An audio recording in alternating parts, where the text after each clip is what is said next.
नमस्कार दोस्तों, आज मैं आप सभी को बैकुंठ चतुर्दशी की पौराणिक कथा सुनाने जा रही हूँ। इन कथाओं को पढ़ने या फिर सुनने मात्र से ही मिलती है मुक्ति। तो चलिए शुरू करते हैं। कार्तिक मास के शुक्ल पक्ष की चतुर्दशी को बैकुंठ चतुर्दशी मनाई जाती है। शास्त्रों के अनुसार इस दिन व्रत उपवास किया जाता है और नदी, सरोवर या तालाब के किनारे 14 दीपक जलाए जाते हैं। कार्तिक मास भगवान विष्णु को समर्पित होता है। यह माह विष्णु जी को बेहद प्रिय होता है। परंपरा के अनुसार इस दिन 14 दीपक नदी के किनारे जलाए जाएंगे। दुनिया भर के सभी मांगलिक कार्य भगवान विष्णु के सानिध्य में किए जाते हैं।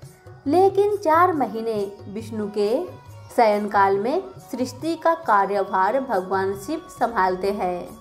जब देव उठनी एकादशी के दिन भगवान विष्णु जागते हैं तो उसके बाद चतुर्थी के दिन भगवान शिव उन्हें पुण्य कार्यभार सौंपते हैं। इसलिए यह दिन उत्सव के रूप में दीप जलाकर मनाया जाता है। चूँकि इस दिन भगवान शिव और श्री हरि का मिलन होता है, इसलिए यह दिन व्रत, उपवास, पूजा पाठ के लिए बहुत शुभ माना जाता है। इस दिन पूजा के बाद पौराणिक कथा पढ़ने या फिर सुनने से व्यक्ति को समस्त पापों से मुक्ति मिलती है। इसी के साथ उसे बैकुंठ धाम में स्थान प्राप्त होता है। तो आइए सुनते हैं बैकुंठ चतुर्दशी का पहला कथा। एक बार भगवान विष्णु देवादिदेव महादेव का पूजन करने के लिए काशी आए। वहाँ मणिकर्णिका घाट पर स्नान करके उन्होंने 1000 स्वर्ण कमल पुष्पों से भगवान विश्वनाथ के पूजन का संकल्प किया। अभिषेक के बाद जब वे पूजन करने लगे तो शिव जी ने उनकी भक्ति की परीक्षा के उद्देश्य से एक कमल पुष्प को कम कर दिए। भगवान श्री हरि को पूजन की पूर्ति के लिए 1000 कमल के पुष्प चढ़ाने थे। भगवान ने एक पुष्प की कमी देखकर उन्होंने सोचा कि मेरी आंखें तो भी कमल के ही समान हैं। मुझे कमल नयन और पुंडरीकाक्ष कहा जाता है। यह विचार कर भगवान विष्णु अपनी कमल समान आंख चढ़ाने को प्रस्तुत हुए। विष्णु जी की इस अगाध भक्ति से प्रसन्न होकर देवादिदेव महादेव प्रकट होकर बोले, हे विष्णु, तुम्हारे समान संसार में दूसरा कोई मेरा भक्त नहीं है। आज की यह कार्तिक शुक्ल चतुर्थी अब बैकुंठ चतुर्थी कहलाएगी और इस दिन व्रत पूर्वक जो पहले आपका पूजन करेगा उसे बैकुंठ लोक की प्राप्ति होगी।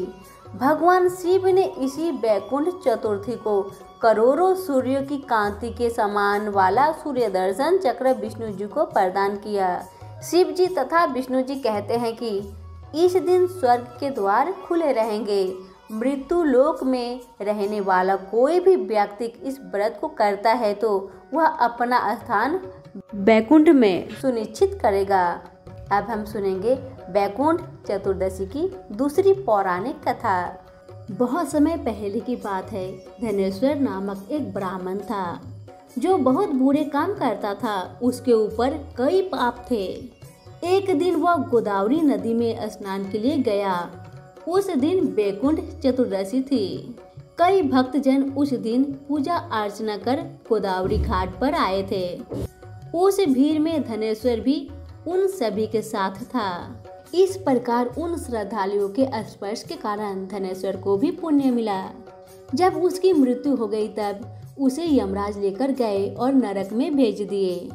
लेकिन तब भगवान विष्णु ने कहा, यह बहुत पापी है, पर इसने बैकुंठ चतुर्दशी के दिन गोदावरी स्नान किया और श्रद्धालुओं के पुण्य के कारण